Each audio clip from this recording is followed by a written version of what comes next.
Okay, rulers, settle down. Ruler School is brought to you by Odyssey Games, where you can go to get singles for all your Force of Will and other trading card games, as well as these amazing patrons. Special thanks to guest lecturer member Vite Ramen. Thank you for your support. Class is in session. Hey there, rulers. Welcome back to Deck Profiles. Today with yours truly, Paul Reisman. And today we're going to be talking about the Wolfgang list that I piloted in our Wanderer match that just came out a few days ago. Wolfgang is the new Cthulhu ruler that came out way back in MSW, but of course, if you're playing Cthulhus, why not play some of the fun older stuff that was super broken and with mechanics we'll probably not see again, unless we do, and they're going to be much more balanced, I'm sure. I hope, anyway. But this is Wolfgang with Incarnation. So, if you're not familiar with what Wolfgang does, you can only have darkness cards and or Cthulhus in your deck. So if it has darkness in the card, if it's part of that card, you can play it. Otherwise, you can't play things like Road to the Sacred Queen or some other stuff that might be good or might be really bad, but if it's not darkness, you can't play it. And also, you have to play Cthulhu. So things like Dracula are good because it's a darkness card, but if it was any other color and not a Cthulhu, you couldn't run it. So, Wolfgang, you can use it to make Awakenings a lot cheaper, but if you have 5 or more madness counters on it by the end of your turn, you lose the game. That's the deal, so let's start off with the deck. Since we're incarnating, we need cheap stuff that's either going to keep coming back or that's going to be put on the field super easy. The Transformed is a Cthulhu, which means you can use Umar to bring it out for super cheap. Your opponent discards a card, and they take 4 damage, or they lose 4 life, so it gets around some of the damage percentage cards that we've seen lately. The Transformed, I thought this card was amazing every time I played it, but I always wanted Dracula because you could bring him back. Super, super good. And of course, our Incarnation engine is 3 Adombrali. I might go up to 4 just because I kind of like seeing this a lot. And then also Nyarlathotep to rip things out of your opponent's hand. We have Shubs to search the deck for your Cthulhu cards and potentially make additional will. Plus, this works with a super spicy tag down at the bottom of the list. If you know what that card is already, you know what we're getting at. I also have Azathoth in here to help me draw cards, and if I awaken it, I can look at my opponent's hand, which is sometimes super useful. It works really well in combination with Nyarlathotep. Umar, just make free Cthulhus with free will. This card is amazing, and if you have something in your opponent's graveyard that you want to steal, this card actually has the utility to steal that thing. It's pretty great. 2 Hastur. This card is only in here because I wanted some sort of protection, but also it's quick cast, so I can, sneak in 6 damage on my turn by just casting this if I have open will. This card is a little iffy.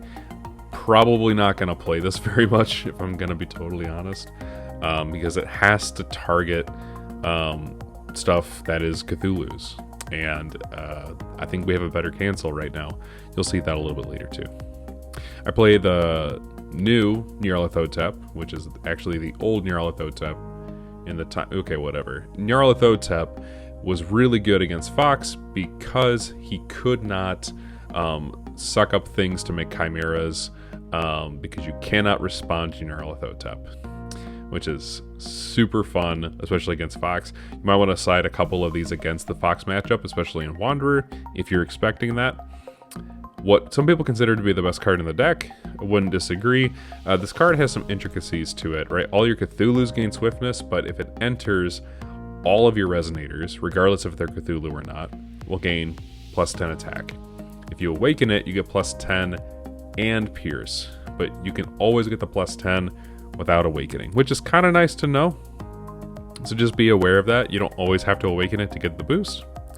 I played 3 Necronomicon Barrier because I was playing against a Fox list, and I wanted to stop their enter effects. I didn't have anything remotely in green, so I couldn't do things like Lorate or Keys' Call because I didn't have a lot of access to... Well, I can't use it because of Wolfgang, so you can't play things like Keys' Call. So you have Necronomicon Barrier. It's a pretty decent card to be using in that substitution. I played 3 Assault from the Demonic World. Would probably change this to something else. This card was okay in theory. But in my head, I was like, I'm going to be incarnating things so I can activate revenge. Wasn't super relevant. You might want to just take this out for something else. Maybe like one of the cards we have at the end of the profile. And then, of course, the Last Secret Sword. I wanted an additional win condition. And if I'm behind, playing the Last Secret Sword is pretty nice. If you hard cast it with Shub on field, you actually gain that life, which is pretty nice. And it'll deal an additional 400. So you don't always have to have Yogg on the field. You can Shub chain into Last Secret Sword, and that feels kind of interesting as well. Just being able to just outright deal an additional 1200 damage off of one Secret Sword is pretty good. Stone base is going to be 3 Stone of the Demonic World. 4 Stone of the Demonic World, excuse me. 4 Attoractia's Memoria. This is going to produce your blue, your red, and your black, because Wolfgang, again, has 3 attributes on his ruler side. And then I played 1 Scorched Bales and 1 Dark Depth. Let's just talk really quickly about 6 Sage Stone. You definitely can play 6 Sage Stone in here, but in my head, it was like, what else am I going to be playing? What am I really going to be playing, and what benefit do I get from recovering a ruler that can't do anything?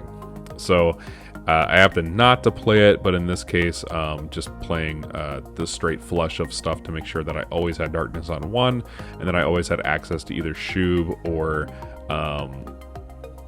Azathoth to play the following turn. Now, the 7th has just been released. The metagame is now shaken up. So what are some cards that I might consider going forward? Yogg the Dark Myth. This card was super fun back in the day.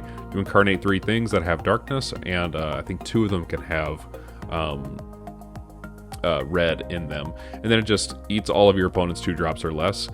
We live in a format now with Belial tokens, so this card might be relevant. Also stuff that is really, really small, stuff that has barrier.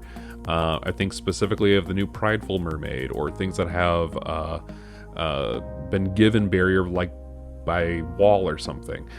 Sucking up 3 resonators to get rid of all of your opponent's resonators, to put a natural pierce on the field for 1500 attack, 1500 defense. That seems pretty good to me, and you can search it off of your Shub, so that seems pretty great. Wolfgang 2, with all the demonic world building that he's doing, surprisingly loses pretty hard to Necronomicon Book of Outer World. None of his stuff will trigger. There you go. And then all your Cthulhus just get +4/+4, which is super fun. Now, of course, in the 7th, we have Girion, which means that Wolfgang now has a cancel, which means you might want to run 6 Sage Stone after all, because suddenly you're going technically into a 4th color, which would make Girion make a little bit more sense in that situation. Girion, I love this much more than Hastur. I don't know what else to say about that.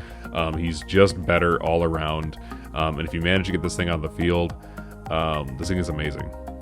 They're gonna have a really hard time killing it, and it's a 15/15 with flying, swiftness, precision. Yogg gives it an additional 10, so it's another 2500 beat stick. It's pretty nice. I don't know if you're ever going to be playing this thing, but in the control matchup, you certainly might. I'm also looking at Inferno. So you're not going to be tutoring this card to your hand, but it's still an interesting card to have, because this deck does tend to run out of gas.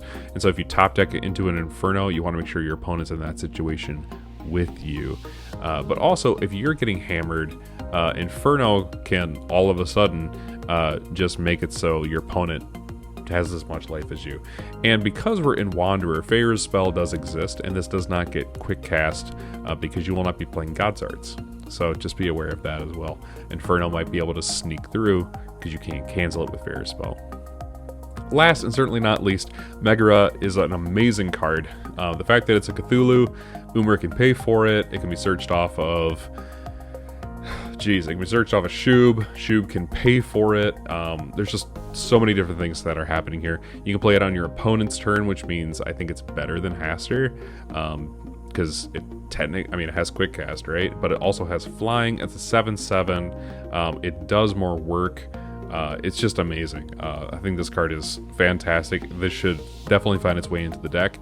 And it will, because I promise you guys, there will be a return to this list sometime in the future with all the new stuff we have, as well as all of the stuff that I learned piloting this deck. Wolfgang does not necessarily have to be this wombo combo, throw down a Yogg and swing for game sort of deck. It can definitely do some other stuff, which is